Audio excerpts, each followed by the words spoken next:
All right, from 6.7.22, they've given us this,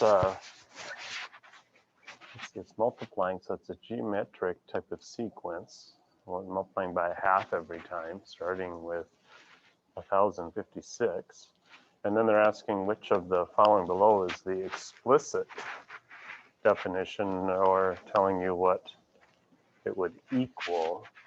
So, for example, I feel like the easiest one for me to think about in this problem would be if I put a 1 in up here, for example, that'd be a 0. Anything to the 0 power is 1, so this whole thing becomes 1. So if I put in a 1, it's got to be the 1056. So this one would be okay. That one's okay. This one's okay, but not that one. Some kind of elimination here.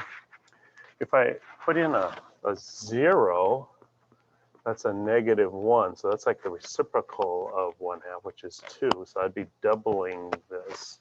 So if I put in 0, then I gotta have like the 2000 there. So then that isn't right.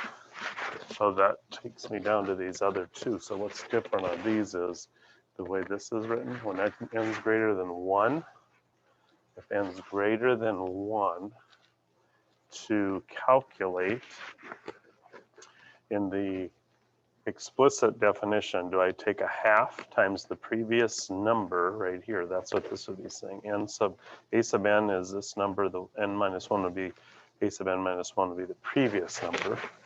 Or do I take a half times the future number right here? So when you move up to a higher exponent here, so if I put it at 2 or 3 or 4, I'm always multiplying by more halves.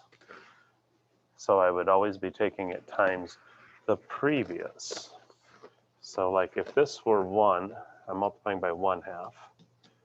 If it's a, let's see, that would be 1, it would be a 0, so that'd be no halves. But if it were a 2, so then I'd be taking a sub 2 equals the 1056 times the 1/2 times 2 minus 1. So I'd be multiplying by 1/2. And if I did a sub 3, then I would be taking the 1056 times 1/2 to the 3 minus 1, or 2. So that'd be like I was multiplying by a half and then times another half. So when I did this one, that would be the same as what I did up here. So I'm taking the previous number and multiplying by 1 more half here is the way, another way to kind of think of that. But that would be the way that I would kind of go through processing that. Again, that's not the only way. That's just one way.